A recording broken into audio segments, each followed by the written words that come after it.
ពេលម៉ានីកាផុសវីដេអូដែលម៉ានីកាខ្លាចទឹកមានពុកម៉ែបងប្អូនចុះខមមិនគាំទ្រនិងលើកទឹកចិត្តម៉ានីកាច្រើនមែនទែននេះហើយជាមូលហេតុដែលចំណុចឲ្យម៉ានីកាអាចជំនះភាពភ័យខ្លាចនិងអាចហក់ចូលទឹកនឹងបានបងមកនឹងអត់ការប៉ັດទឹកនៅកន្លែងដែលម៉ានីកាត្រូវលោតនឹងគឺជ្រៅប្រហែលជា2ម៉ែត្រអីដែរហើយម៉ានីកាខ្លាចជ្រៅផងខ្លាចហក់ទៅបុកថ្មផង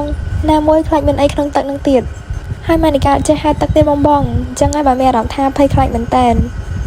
ប៉ុន្តែដោយសារតែមានបងពូមីងក្រុមការងារគាត់នៅតាមជួយម៉ានីកាយ៉ាងច្រើនម៉ានីកាក៏បាត់ភាពភ័យខ្លាចហើយអាចបន្តថតដោយសុវត្ថិភាព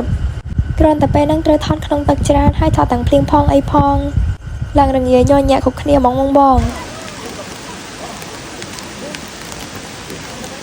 ញ្ចឹងហើយបងប្អូនបាច់ឆ្ងល់ទេថាហេតុអីបានម្រាមជើងម៉ានីកាជ្រួញអស់អញ្ចឹងម៉ានីកាមានតែម្រាមដៃ10សូមអរគុណដល់បងពូមីងក្រុមការងារក៏ដូចជាពុកម៉ែបងប្អូនទស្សនិកជនទាំងអស់ដែលតែងតែផ្ដល់កម្លាំងចិត្តនិងស្រឡាញ់គាំទ្ររាល់ការសម្ដែងរបស់ម៉ានីកា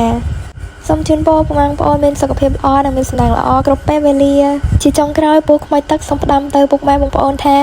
កុំភ្លេចទៅទស្សនារឿងទីធ្មប់ផ្លូវទៅនរកផងដែលនឹងចាក់បញ្ចាំងគ្រប់រោងភាពយន្តចាប់ពីថ្ងៃទី19ខែមីនានេះតទៅហើយ